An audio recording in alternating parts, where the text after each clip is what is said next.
Rink Vancouver, pre-game, post-game, every game, presented by Bodog.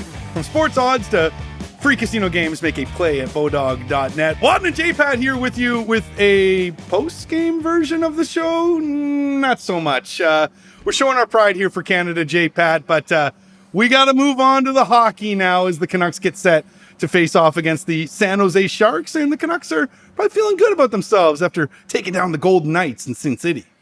Yeah, an incredible sports Sunday. Obviously, Canada wins the Davis Cup, so the day started off on the right foot. Alfonso Davies scores in the second minute against Croatia, so that got off to a great start. Obviously, the result in the soccer game, a full slate of NFL games, and it all leads into the Canucks and the Sharks and an early 5 o'clock start of the Shark Tank down in San Jose.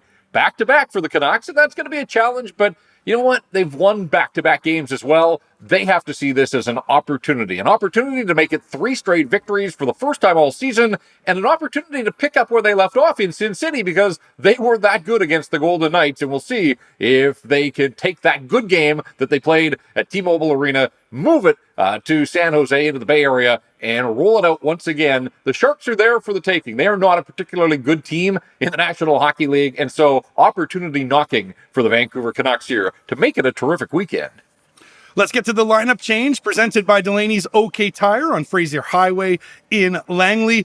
Don't expect much changes up front, JPat, especially after a winning game last night in Vegas. However, looks like perhaps Thatcher Demko going to get the start and goal. Yeah, no morning skate for the Canucks, obviously, playing last night and traveling, and the quick turnaround to an early 5 o'clock start. So we're going to have to wait until closer to game time, perhaps even the warm-up, to find out what exactly Bruce Boudreau has up his sleeve. But why would you mess with a winning lineup? They've got 12 forwards that all contributed last night. We talked about the fact that 11 different guys got on the score sheet in some fashion in Vegas.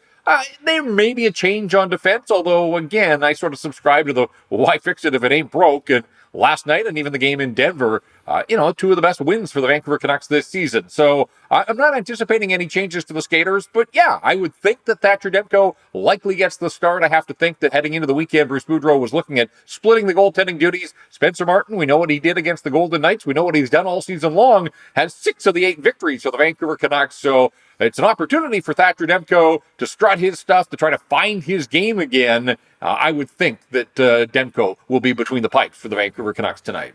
In that big win over Vegas last night, 5-1, the big boys of the Canucks really stepped things up.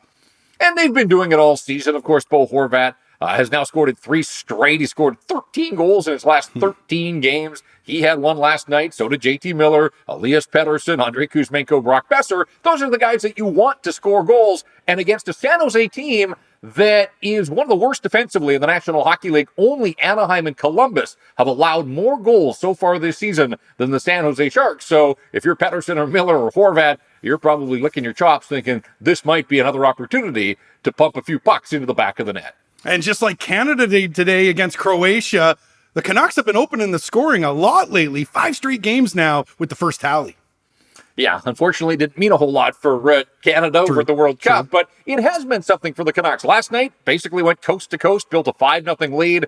In Colorado, they had the lead. Remember, they scored 21 seconds in. They fell behind in that game, but still, I just think, the first goal statistically means an awful lot. It gets teams into the game. It kind of makes you think, hey, maybe this is going to be your night. And you go all the way back to the road trip.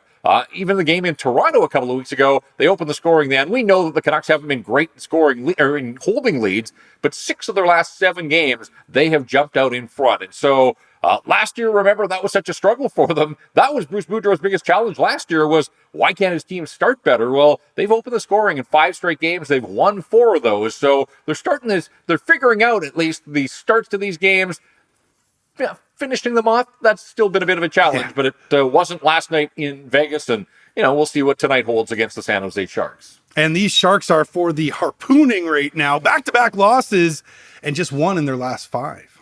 Yeah, they're not playing particularly well. Let's be honest. They've got some top-end talent, Erik Karlsson, Timo Meier, Thomas Hertl, Logan Couture, but after that, it really falls off the map. And one problem for them has been home ice. where they only have 2 victories all season long. Their problem is they can't schedule more games against the Ontario teams because those 2 wins against the Toronto Maple Leafs and the Ottawa Senators. But the other thing is, the Sharks have just been kind to almost all of their opponents. They only have 4 regulation wins in their 23 games. So you do the math there, 19 of those 23 opponents have taken something off the San Jose Sharks. Canucks want to get in line there and say, hey, when the getting is good, the Canucks have to find a way to get theirs out of the SAP Center tonight as well.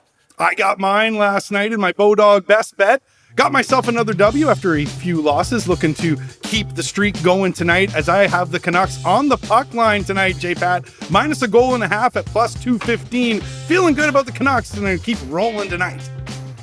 Yeah, I like that call. I just look at the 2 teams here, and the Canucks come in with a little bit of momentum. Dare I say swagger for one of the first times all season, the way that their top guys are going. But keep in mind, I mentioned that the San Jose team has guys that are feeling it, and nobody more so than Erik Karlsson, who's found the fountain of youth. This guy's got 11 goals as a defenseman, 30 points. Like, we talk about Quinn Hughes having 20 points, and it's been an incredible start for him. Erik Karlsson has 10 more points than Quinn Hughes. Obviously, they play the same position, 2 of the most dynamic defenders in the National Hockey League, so that's going to be fun to watch. The other guy to keep an eye on is Timo Meier. Leads this team in goals. He's got 12 of them, but he leads the National Hockey League in shots on goal with 115. So loves to put the puck on the net, loves to test goaltenders. Anytime he has the puck on his stick, he's a threat to shoot. And with 12 goals, he's starting to find the back of the net. Got off to a bit of a slow start for him, but he's dangerous. And then, as we said, Logan Couture's had some big nights against the Canucks over the season, and in fact, had scored in 5 straight games not that long ago for the San Jose Sharks. So, if the Canucks think it's going to be easy, they better think again. They're the Vancouver Canucks. Nothing comes easy to this hockey club, but just on paper and on balance, the way that the 2 teams are playing here of late, I certainly like the Canucks to finish off the weekend in style, and so I think you got a good pick in that one tonight. You could finish off the weekend in style. Get yourself some Bodog bucks. We got 75 more to give away.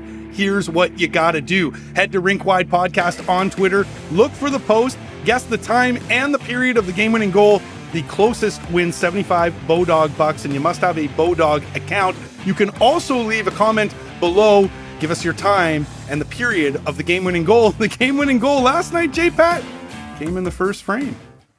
Yeah, for the longest time, it looked like it was going to come middle of the first frame. Of course, Vegas got 1, and so that pushed the winner to the second goal the Canucks scored, the 2-0 goal. JT Miller on the power play with just over a minute to go in the first period. But that's the thing about game-winning goals. You never know. So if you're thinking, am I going to waste a guess with the first period?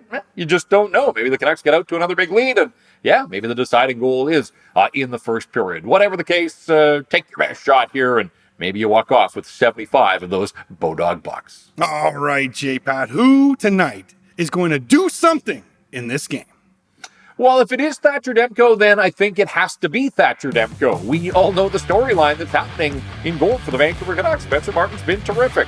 Has started back-to-back games for the first time this season. He is clearly now seen as an option for Bruce Boudreau. And as we know, all he does is deliver at least a single point almost every single time out. He's 6-1-1 on the season, but I don't think they're going to run the risk of running him out there back-to-back. So I do think this is Thatcher Demko's game. Demko's a smart guy. He knows what's going on. He knows that he hasn't been good enough, and he also knows that his backup has stepped up to the challenge here. So if Thatcher Demko wants to wrestle that net back away from Spencer Martin, then there's some pressure on him. And you wonder what the team's going to have left at the end of a road trip at back-to-back. Maybe the team won't be at its best, but that's when you need your ace in the net to step up and deliver a result. So Demko's done it before. Had the nice night against the Los Angeles Kings not that long ago, but his last time out, Canucks built him a lead in the third period, and he wasn't good enough. They weren't good enough, and they let that lead get away against Vegas last Monday night. So it's been almost a week since Thatcher Demko has been between the pipes. He has to jump at every opportunity and see it as an opportunity to get his game back on form where he wants it, where this team needs it, and ultimately to push back a little bit that this budding goaltending controversy that seems to be developing, and yet you can understand why that's the case, because Thatcher Demko hasn't really lived up to his end of the bargain yet. So if Thatcher Demko does get tapped to be the starter tonight, absolutely, he's my do-something guy for the Vancouver Canucks. All right, the Canucks have won 2 in a row now. They'll try to channel their inner Frank the Tank and go streaking in San Jose. This has been another edition of the Rinkwide Vancouver podcast presented by Bodog. For Jeff Patterson, I'm Andrew Wadden. Remember, Rinkwide, is the show that always scores.